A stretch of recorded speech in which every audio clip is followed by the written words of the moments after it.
Disclaimer.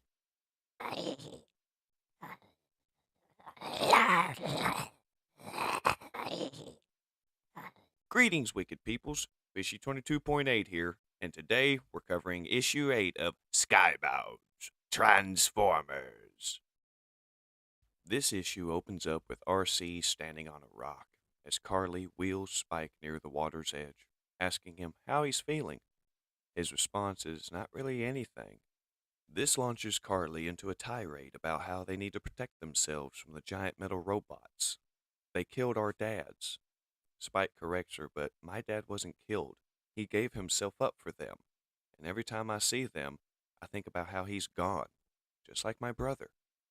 As the three are watched by some Cybertronian on the other side of the water. Hi, Carly. Hi, Spike. RC told me you guys were out here, as Cliffjumper walks up. I brought some, what do you call them? Colas? Seems like the thing to do near bodies of water. As Cliffjumper hands one to Spike, he tries to give one to Carly, but she gives him the cold shoulder and goes on a tirade about how he had the opportunity to kill Starscream to avenge his little yellow friend and her dad, but he didn't do it. As she walks away, Cliffjumper sits in silence, and Spike puts a reassuring hand on the little Autobot's shoulder. Back on Cybertron. Primus be damned. I can't find the way out of this place. I swear this is the way I came. Ielita 1 mutters to herself as she carries the flayed body of Ultra Magnus through the halls of the Decepticon fortress. Hang on, old friend. I'm going to get you out of here. No, please. What is it? Over 150 years of torture, day and night. Ielita, kill me. Kill me. The words bring Ielita to a halt as she sits down and cradles the flayed Ultra Magnus. I'm sorry it took so long to find you, but I'm here now, and I'm not letting you go yet. But if we get taken, yes, I promise, I will end both our sparks myself. As she picks him up and continues through the labyrinth of the Decepticon fortress. Back on board the USS Harry Harrison in the middle of the Pacific Ocean, it is all hands on deck as incoming bogies refuse to identify. As they launch two fighters to intercept, the captain is wondering, was this what they were talking about when they said robots? When his thought is interrupted as one of the jets comes hurtling back down towards the carrier, as the new Decepticon leader and his second-in-command land on deck. Do not sink the ship yet, Thundercracker. Not until we are over our destination. Roger that, Commander, Thundercracker responds as he clears the deck of other aircraft. Huh! How strange. Creatures using these things made of metal to get around. What's it like, human? He asks the captain as he picks him up, similarly to Starscream picking up Carly's dad. To be so dependent on things outside of your own self. The captain begs and pleads that he has a family. I pity your frailty, small things. Be on your way, the remaining seeker says as he lets the captain go to join the evacuation efforts. What are you doing, Thundercracker? They can't hurt us, leader. It's true. They are pathetic, but they will tell their superiors about what has transpired here, and there can be no witnesses. As the seeker starts to protest, Soundwave opens fire. Regrettable, but necessary. Back at the Ark. Turbo rat damned piece of garbage! Autobot devil, eat my... Wheeljack, what is it? This stupid Skywarp Teletran hybrid is giving me the runaround again. I can't bypass his prompts. He's blocking me out of the system. There's no way to separate his remaining spark from Teletran 1? I tried, but the Decepticons hardwired them together. If I remove Skywarp, Teletran will cease to function. It'll be this way until we can get more active Cybertronian tech. Now that I'm thinking about it, this was probably a failsafe by Soundwave in case we retook the Ark. The barely there Skywarp chuckles at Wheeljack's frustration. Stupid little... Have patience. Look at what his fellow Decepticons did to him. The small remaining part of him is holding on to what little agency he has left. Do we have video logs of what happened to his body? After a few moments, Wheeljack pulls up the video logs as Optimus and Jackie 5 watch what happened to Skywarp. Optimus! He is our enemy!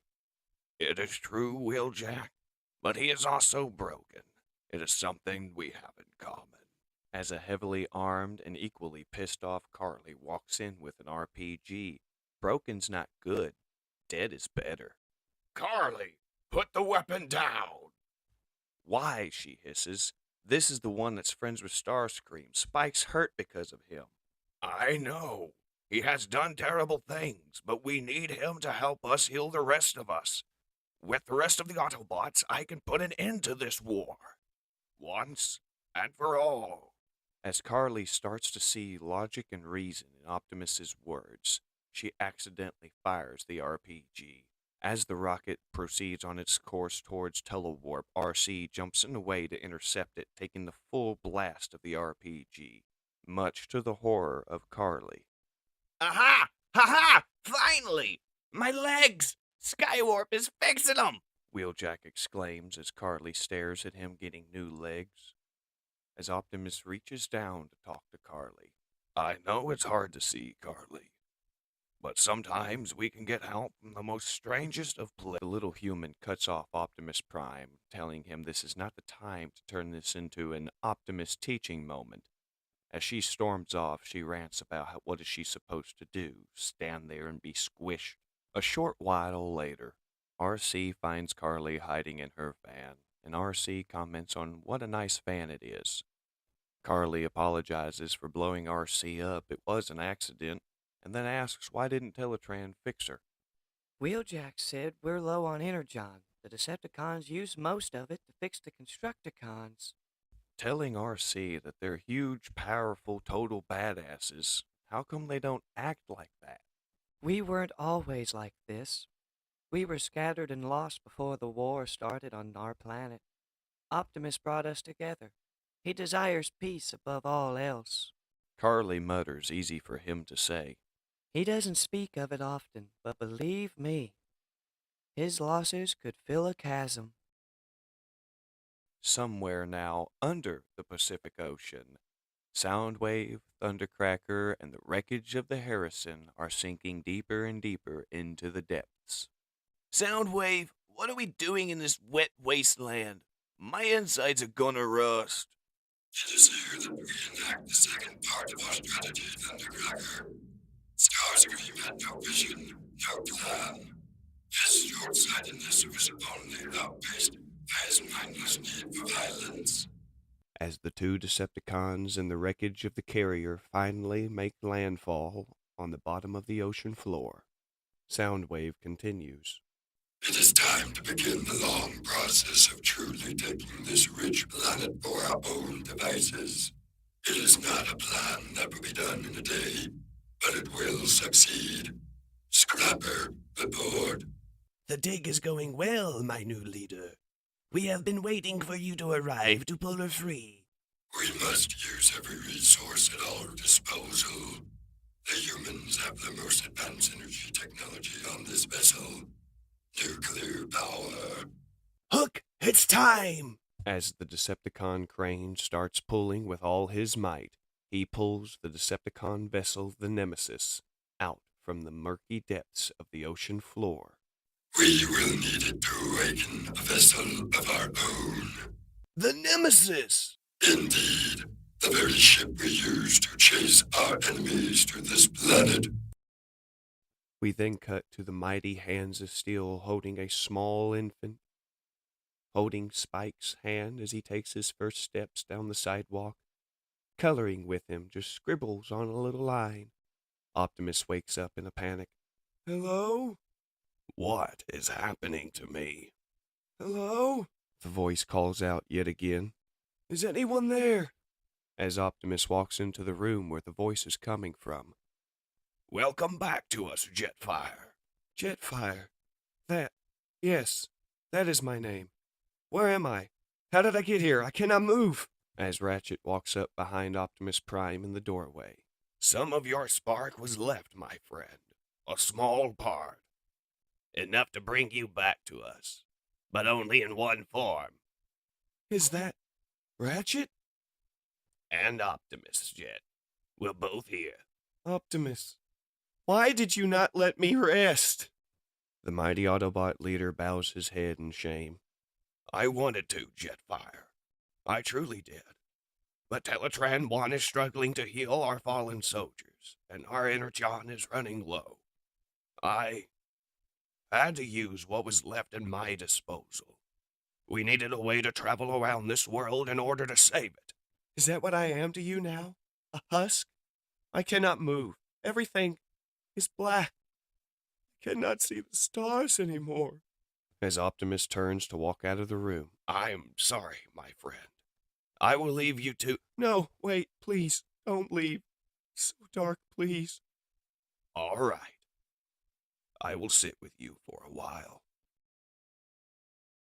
As the Decepticons finish hooking up all the cables to funnel the nuclear energy from the carrier to the Nemesis. It's good to be back inside our home, away from home. You don't think... It can't be! The shocked Decepticons banter back and forth as they approach the door where the bangs are coming from. When the ship crashed here, he must have escaped, right? Apparently not. Do we... We need all the help we can get right now, Thundercracker. Commander, are you sure? Open it. The last of the Seekers reluctantly presses the button, and as the door opens, it is ripped to shreds by Astrotrain. Where is he? Astrotrain, wait. Do you not remember Soundwave? I only ask questions once. As he grabs the Seeker by the head, shoving his thumb into his mouth. We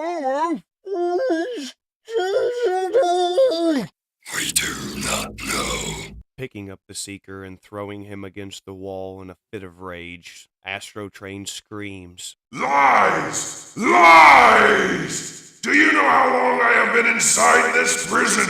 I will have the one that put me there! I will tear his fuel lines from their tanks. I will drink the energon from his core. As he starts stomping on the Seeker repeatedly. I cannot give you information I do not have, warrior. Swear on your life as a fighter of the greater Decepticon good. Swear it! When we find him, I swear Megatron will be yours. To do with as you will. As a somewhat content Astrotrain starts storming off. But for now, I have a mission for you. Optimus, I got something. Report, Wheeljack. Something just woke up. Something from Cybertron. Autobots, the Decepticons have finally shown their faces. It's time. Jazz, Cliffjumper, RC, Ratchet, all aboard Jetfire. When Carly interrupts Optimus Prime, telling him she's going with them, carrying a bag full of explosives and machine gun ammunition. Carly, no. We cannot be worrying about your safety while waging war on our enemies. You must stay here. You're not a warrior, Carly. I am sorry. RC interjects. Optimus, what if I were to take Carly on as my iron apprentice? RC, that kind of relationship only comes between two Cybertronians. I know, but if she is willing, then so am I. Carly questions what an iron apprentice is. Iron apprentice, a sacred bond between two beings, one older and one younger. It marks the beginning of a clan, what you call family. It's what Ultra Magnus and I had long ago. Carly asks, so wherever you go, I go, even in a fight? That's right. As Optimus Prime walks towards Jetfire. Then the two of you will stay with Wheeljack to defend our newly retaken home. And watch over young Spike. Optimus, are we leaving? Yes, Jetfire. Cliffjumper will pilot you to where the Decepticons are located. We're gonna take good care of you, buddy. the Autobots take off to stop the Decepticons from completing their evil plans. When will our girl take to the skies? Questions the remaining Seeker.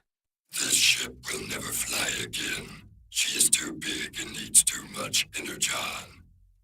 But we only need her antenna.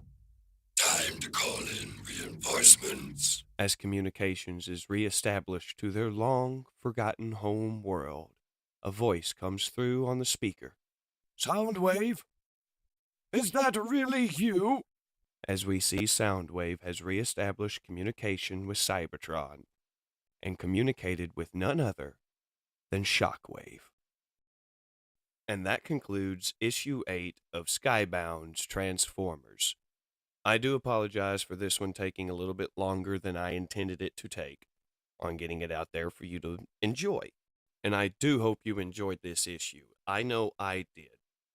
I love the ingenuity of Soundwave's plan. I like that he has a plan, but I never expected Cyclops to make an appearance at the very end of this issue. That was cool. As well as the freakiness of Optimus Prime having flashbacks to raising someone who he never raised. That would freak me the fuck out. And poor Jetfire. Locked in one form. He is now a monoformer, never able to see the stars again. That kind of tugged at my heartstrings and made that one easier to perform.